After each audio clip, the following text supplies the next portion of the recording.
Dear students, I hope सब लोग ठीक हैं और अच्छे से पढ़ाई कर रहे हैं और इस लॉकडाउन समय का सही यूज़ कर रहे हैं। और जिससे पहले भी जितने आपको वीडियोस लेक्चर आपको मिले हैं अलग अलग सब्जेक्ट्स में अलग अलग टॉपिक पे, आई होप आप लोग टीचर्स के बनाए हुए इतने मेहनत से टीचर वीडियो नोट्स दे रहे हैं, आप लोग उसको पढ़ रहे होंगे और अपने समय के लिए यूज़ कर रहे होंगे। So welcome everyone in the another topic of research methodology, that is bibliography. Bibliography एक बहुत इंपॉर्टेंट टॉपिक है जो कि आपका लॉन्गर शॉर्ट दोनों में आता है। हाँ, आज हम लोग स्टार्ट करेंगे बिब्लियोग्राफी से। So what is bibliography? अगर हम बात करें बिब्लियोग्राफी की, तो जब आप लोग रिसर्च कर रहे होते हैं या रिपोर्ट्स बना रहे होते हैं तो बिब्लियोग्राफी का काफ़ी यूज़ होता है। बेसिकली बात करें तो बिब्लियोग्राफी उन बुक्स, मैगजीन्स, आर्टिकल्स या सब्जेक्ट, उन सब चीज़ों का लिस्ट होती है जिससे आपको इन्फॉर्मेशन मिलती है एक ऑथर जो रिपोर्ट तैयार कर रहा होता है। इसमें आपको वो सारी चीज़ें, डिस्क्रिप्शंस, हिस्ट्री, उस चीज़ जिस चीज़ पे आप रिसर्च कर रहे हैं, जिस चीज़ से आप रिपोर्ट तैयार कर रहे हो, उससे जो भी उसके फैक्ट्स हैं, क्या चीज़ है, पूरा डिस्क्राइब करते हैं, कहाँ से आपको इन्फॉर्मेशन मिली है, वो सब बताते हैं। तो बेसिकली थर्ड पॉइंट पे आए तो बिब्लियोग्राफी वो सारी लिस्ट है जो एक रिसर्च को बनाने में, एक रिसर्च से रिलेटेड इन्फॉर्मेशन कैरी करने में होती है कि कहाँ कहाँ से, किन किन सोर्सेज से आपको इन्फॉर्मेशन मिली। बिब्लियोग्राफी प्रिपेयर करते हुए रिसर्चर को ये ध्यान रखना होता है कि वो किन सोर्सेज का इस्तेमाल कर रहा है, कौन से सोर्स उसके लिए यूज़फुल हैं, किन सोर्सेज को कंसल्ट करके, किन सोर्सेज को जान के, साइट करके। साइटेशन का मतलब होता है किन सोर्सेज से आप रेफरेंसेस ले रहे हैं, उनसे आप मटेरियल कलेक्ट कर रहे हैं, चाहे वो ऑनलाइन हो चाहे वो ऑफलाइन मटेरियल हो, और किस तरीके से आप उन मटेरियल को अपने रिसर्च के काम के लिए तैयार कर रहे हैं। इसलिए रिसर्च पेपर के लिए बहुत इंपॉर्टेंट रोल भी प्ले करता है कि रिसर्च पेपर को बनाने के लिए bibliography plays a very important role. Next है आपका APA style definition. APA style definition की हम बात करें तो अमेरिकन साइकोलॉजिकल एसोसिएशंस का फुल फॉर्म है। एक one of the most important style है जो कि जनरली लोग इस्तेमाल करते हैं रिसर्च को यूज़ करने में, यानी कि रिसर्च पेपर बनाने में एपीए स्टाइल का काफ़ी यूज़ होता है और भी कई सारे डॉक्यूमेंट्स बनाने में एपीए स्टाइल का सबसे ज़्यादा यूज़ होता है। तो American psychological association is one of the most common and widely use style in research work. इससे सोर्सेज को साइट करने में, सोशल साइंस के फील्ड में स्पेशली रिसर्च करने में ये बहुत यूज़फुल होता है, और other fields like education, business, nursing, इन सब में भी इसका काफ़ी यूज़ होता है। एपीए स्टाइल की बात करें तो इसमें जो पैरेंथेटिकल साइटेशंस है, पैरेंथेटिकल साइटेशन का मतलब होता है जब हम लोग साइटेशन का इस्तेमाल करते हैं किसी सेंटेंस को में कोटेशन या पैराफ्रेज यूज़ करने के लिए। बेसिकली एमएलए स्टाइल की जो वर्क होता है उसमें पैरेंटिकल साइटेशंस का काफ़ी यूज़ होता है। उसको यूज़ करने में फुट नोट, एंड नोट जो बनाते हैं उसमें काफ़ी काम आता है। साइटेशन, जैसे मैंने आपको बताया किस सोर्स से आपको रेफरेंसेस मिल रहे हैं उसे साइटेशंस कहते हैं।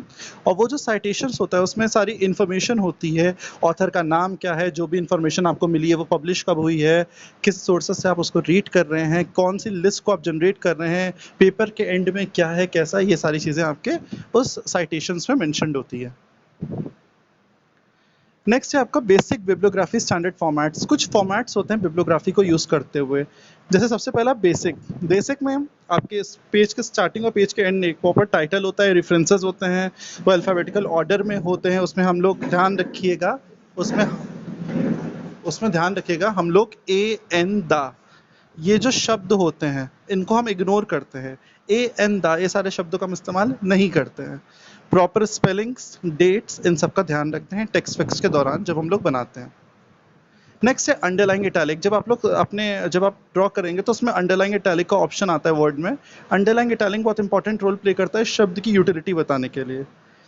उसके बाद नेक्स्ट है हैंगिंग इंडेंटेशंस। हैंगिंग इंडेंटेशंस का मतलब होता है फॉर्मेटिंग से। जब आप अपना रिपोर्ट तैयार करते हैं, जब आप डेटा तैयार करते हैं और रिपोर्ट को प्रेजेंट करते हैं, तो उसकी फॉर्मेटिंग कैसे होगी, किस फॉर्मेटिंग के थ्रू वो होगा, कैसे साइटेशन होगी, क्या आपको शब्द लिखने होंगे, क्या पंचुएशंस होंगे, क्या ग्रामेटिकल चीज़ें होंगी, क्या कैसे होगा, इन सब का आपको ध्यान रखना होता है। नेक्स्ट है आपका कैपिटलाइजेशन, एब्रिविएशन, पंचुएशंस। कैपिटलाइजेशन आपको किस स्टाइल में लिखना है, किस स्टाइल के आपका फॉन्ट होना चाहिए, कैसे सेंटेंस होनी चाहिए, पंचुएशंस कहाँ यूज़ होना चाहिए, कहाँ डॉट का इस्तेमाल होगा, कहाँ कॉमा का इस्तेमाल होगा, कहाँ ऑथर का नेम पहला होगा, कहाँ ऑथर का नेम लास्ट होगा, कहाँ पे डेट आपको मेंशन करनी है, कहाँ पे आपको ईयर मेंशन करना है अगर ज़रूरत है तो, कहाँ पे आपको प्लेस मेंशन करनी है, कहाँ आपको ऑथर का नाम मेंशन करना है। ये सब चीज़ें आपको इसमें बतानी होती हैं कि किस तरीके से लिखा जाता है। कुछ एग्जाम्पल्स हैं, जैसे कि अगर आप लोग बुक का एग्जाम्पल, अगर आप बुक्स में देखते हैं तो बुक्स में आपको इस तरीके का दिया जाता है। देखिए एग्जाम्पल में लिखा है, सेम इसी तरह से बुक्स में आप लोग बिब्लियोग्राफी पाएंगे, जो बुक्स की बिब्लियोग्राफी होती है। नेक्स्ट अगर आप इंसाइक्लोपीडिया डिक्शनरी देखते हैं तो उसमें ये फॉर्मेट आप फॉलो करते हैं कि ऑथर का लास्ट नेम, जो डेट है, टाइटल है आर्टिकल का, इंसाइक्लोपीडिया का जो वॉल्यूम, जिस वॉल्यूम से वो, पेज, पब्लिकेशन कंपनी और एग्जाम्पल के रूप में ये दिया हुआ है same as it is. Next है आपका फॉर्मेट एग्जाम्पल, जो मैगजीन्स और न्यूज़पेपर आर्टिकल के केस में आता है कि ऑथर का लास्ट नेम, फर्स्ट इनिशियल जो पब्लिकेशन डेट है, आर्टिकल का टाइटल, पीरियोडिकल टाइटल, वॉल्यूम का नंबर, अवेलेबल जो भी है वो सब आपके इसमें आएगा। नेक्स्ट है आपका फॉर्मेट एग्जाम्पल, वेबसाइट या वेब पेज जब आप देखते हैं, स्पेशली आज के टाइम पे जब इतना ज़्यादा चीज़ें ऑनलाइन हो गई हैं, डिजिटलाइज हो गई हैं, उस केस में हम लोग ऑनलाइन पीरियोडिकल्स में ये सारी चीज़ें होती हैं। ऑथर का नाम क्या है, पब्लिकेशन की डेट क्या है, टाइटल क्या है, पीरियोडिकल का टाइटल क्या है, वॉल्यूम नंबर, किस वॉल्यूम नंबर से, क्योंकि उससे आप डिटेक्ट कर सकते हैं ईजिली कि वो किस उसके सोर्स है, किस महीने का है, कौन सा दिन है, कौन सा साल है, और पूरा जो URL ID होती है उसमें मेंशन्ड होता है एवरी चीज़। वेबसाइट का URL बहुत इंपॉर्टेंट रोल प्ले करता है वेब पेज बताने में।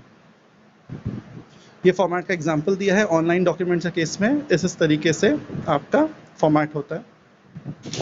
अनोटेड bibliography one of the most important topic है कि अनोटेड बिब्लियोग्राफी क्या होती है।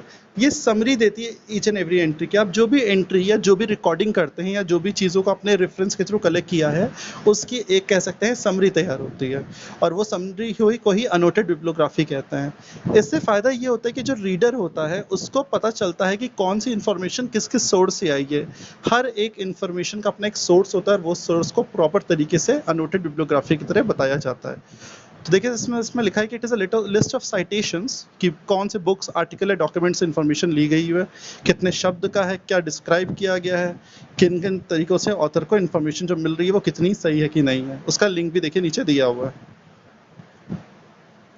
नेक्स्ट है basic APA style format for an annotated bibliography. जैसे मैंने अभी आपको अनोटेड बिब्लियोग्राफी बताया, उसमें APA स्टाइल का जो फॉर्मेट होता है वो किस तरह होता है कि डबल स्पेस होती है पूरे बिब्लियोग्राफी में, जिसमें साइटेशंस और अनोटेशंस दोनों इंक्लूडेड होते हैं। हैंगिंग इंटेंट्स होता है, जो मैंने फॉर्मेटिंग से रिलेटेड आपको बताया था कि आपको लेफ्ट में कितना मार्जिन, पहली लाइन के लेफ्ट मार्जिन कितना रखना है, उसके बाद कितनी स्पेस होनी चाहिए, किस तरह से लिखना चाहिए, किस तरीके से लिखना चाहिए। फिर साइटेशन के एंड में आपको रिटर्न की को ड्रॉप करना होता है, नेक्स्ट लाइन में डबल स्पेस देनी होती है, कोई भी ब्लैंक लाइन ऐड नहीं करनी होती है।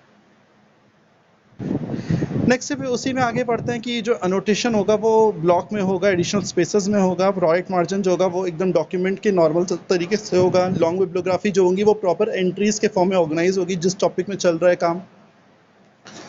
एंड फाइनली ये वो सोर्सेज है जिनसे इंफॉर्मेशन आपको मिलती है। इन सोर्सेज से आप और भी चीज़ों को अपने इम्पावर कर सकते हैं, या बिब्लियोग्राफी के कंटेक्स्ट में चीज़ों को जान सकते हैं कि कहाँ की बिब्लियोग्राफी, किस किस नेचर की बिब्लियोग्राफी, किस टॉपिक की बिब्लियोग्राफी कैसी होती है। तो आई होप आप लोग को बिब्लियोग्राफी के बारे में एक आइडिया हुआ होगा। आपको कोई भी इशू हो, कुछ भी प्रॉब्लम हो, तो आप कमेंट सेक्शन में आके कमेंट कर सकते हैं, या मुझसे आप कॉन्टैक्ट